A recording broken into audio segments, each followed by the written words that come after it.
Merci, Monsieur le Président. Merci, les redoutables assesseurs. Merci, le parquet. Je n'oublie jamais mes adversaires de la partie civile. Mes 38 confrères de la défense.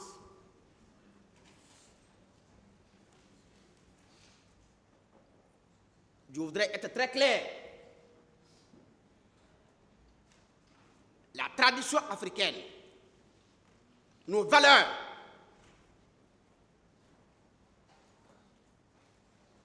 nous devons les valoriser.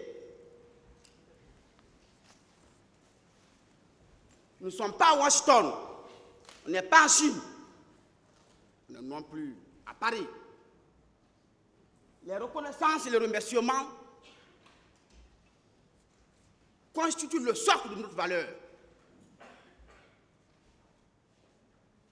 Je regrette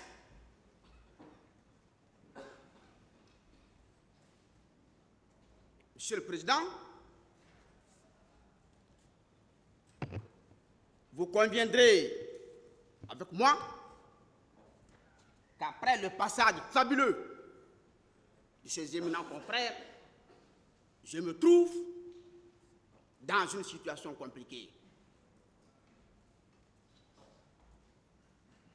Double préoccupation. La première, c'est celle de mes prédécesseurs qui viennent de faire un exposé technique. Le chirurgien de droit, M. Vogui, hier, Monsieur le Président, après son passage, dans les conditions normales, il ne devait pas intervenir. Doublé par celui de Maître Keita, pour la cause du colonel Moussa Tchegourou Kamara, Monsieur le Président. Ce matin, je leur ai dit que mon arrivée était inopportune parce que les exposés étaient à la hauteur des attentes. Monsieur le Président, puisque vous le savez, nous sommes en matière pénale, nous ne sommes pas en matière commerciale, en matière civile. Le juge répressif n'est pas un juge commercial, n'est pas un juge civil. Il a besoin de tous les éléments. Tous les éléments, dis-je.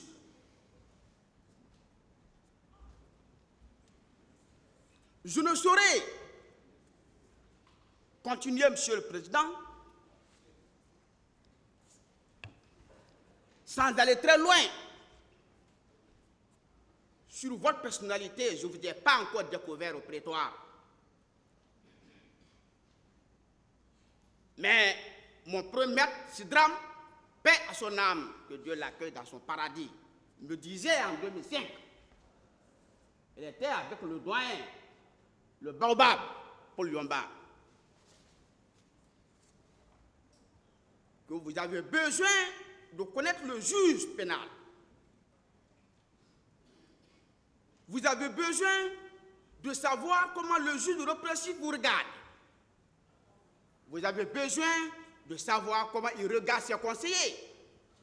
Vous avez besoin de savoir comment il regarde les adversaires potentiels. Ce sont ces critères qui le différencient du juge civil et du juge commercial.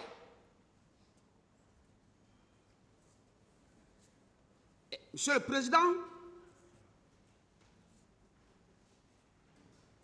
je refuse de continuer mon exposé sans m'incliner la mémoire de nos compatriotes, des Guinéens et Guinéennes, qui ont perdu leur âme. Que la terre leur soit légère. Monsieur le Président, les parents des décédés, de nos compatriotes. Ils sont accueillis dans le paradis. Nous sommes des religieux, musulmans et chrétiens, on sait. Si votre vie est ôtée par un prochain, le sort qui vous est réservé, on le sait, ils sont déjà au paradis. Faites beaucoup attention, les parents.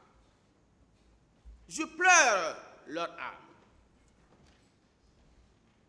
Où qu'ils sont, ils sont fiers, plus que nous. Ils sont fiers plus que nous. Leur vie ont été ôtées par leurs compatriotes. Vous le savez très bien. Demandez les imams, demandez les pasteurs. S'ils sont fiers plus que nous, Monsieur le Président, les redoutables assesseurs, les parents des victimes, nous devons beaucoup faire attention. Ils ne seront pas parmi nous de porter plainte contre nous-mêmes.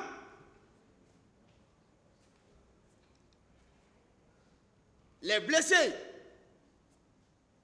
je leur souhaite très bon rétablissement. Ceux qui continuent à vivre avec les séquelles physiques et morales, qu'ensemble, on continue à prier pour nos morts. Oui, nous sommes des humains. Oui, nous sommes des Guinéens. Oui, la Guinée est une famille.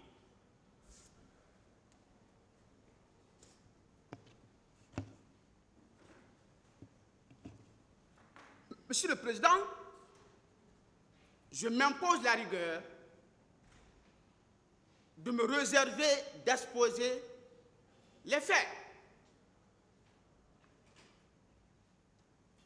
Ils ont été déjà exposés, bien exposés, très bien exposés, chacun de sa façon. Mes prédécesseurs l'ont fait, je voudrais faire l'économie de temps, je voudrais faire l'économie de communication sur cet élément.